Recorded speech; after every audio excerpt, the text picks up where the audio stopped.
Hi everyone, this is Montana Howerton of Howerton Performance.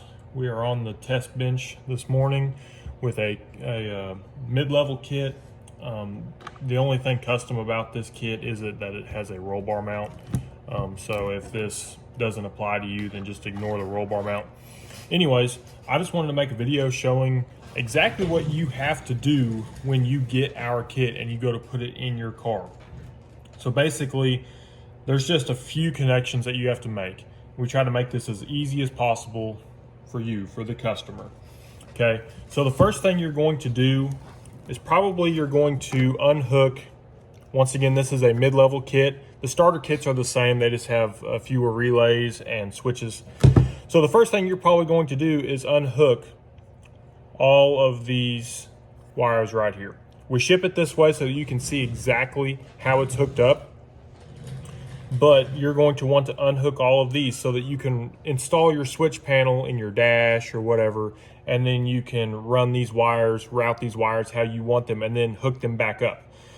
So obviously the red is going to correspond right with the red, the black is going to correspond with the black. The rest of them depend on, of course, what kit you get, but we always follow the color sequence of yellow, green, brown, purple, gray, orange on a starter kit, and then on a mid-level kit we finish off with white and blue. So anyways, if you need to take a picture of this, on our diagram we try to show these on the mid-level and the starter kit. The pro kit, that's a different story. It just has one quick connect, so you don't have to worry about that. Anyways, so you're going to want to unhook these, route them through your car how you want them. Install the panel up under the dash, under the passenger seat, wherever you want to install this, and then reconnect all of these wires. The other thing that you might want to do, this little jumper right here, okay, it powers both of these circuits. You might want to move this to something else. If you don't want two ignition circuits, you can move this to, if you've got dual fans, you can move it. If you want these last two power, whatever, you move this jumper to wherever you want it before you hook up all of your other wires, okay? And we also include another jumper so that you can utilize this last one if you want. If you don't want this one running on a switch, maybe you want it running on like a trans brake or something like that, you're going to hook up a 12-volt positive. For most kits, you're going to hook up a 12-volt positive right there, like your switch 12-volt positive, and it will power this last relay. Okay. The other thing you're going to have to do, once again, this is a mid-level kit. This applies to the starter kits as well. The pro kits are slightly different. So mid-level and starter kit, your battery positive is going to hook up right there. Okay. And then your battery negative or a good chassis ground is going to hook up right there. Okay. I would recommend it. It depends on exactly what you're running, how much, amps you're drawing, everything like that. But I would recommend, at least a 6 gauge, 4 gauge, or even bigger. You can always go bigger. You can't go smaller. But yeah, you're going to hook up battery positive, battery negative. The last thing you're going to have to do is run the wires from your components to these right here. Okay, you may already have some wires running from your components if it's not a fresh build.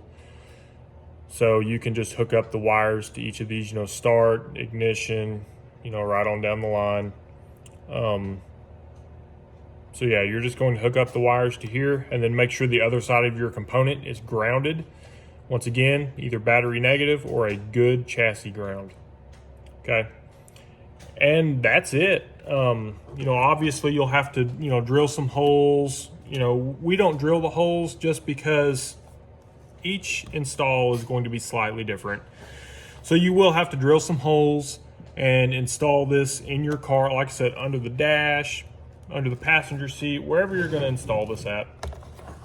But yeah, let me just show you real quick. So battery negative goes right there on that stud.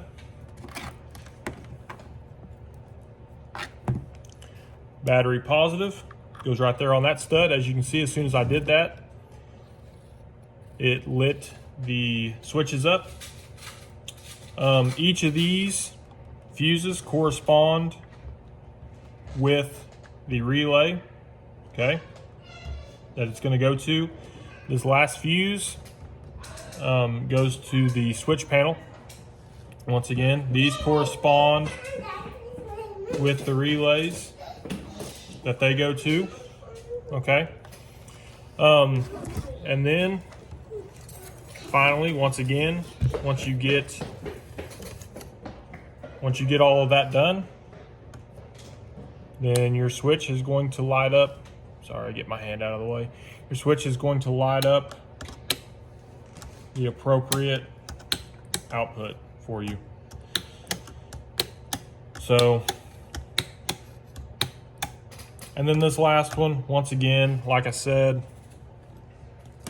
you will just have to do a 12 volt positive for that.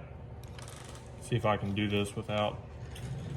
So let's say this was a button on your steering wheel, whatever. It's got 12 volt going in one side of the button. I hooked it right there to that 12 volt stud. Hope you can see that.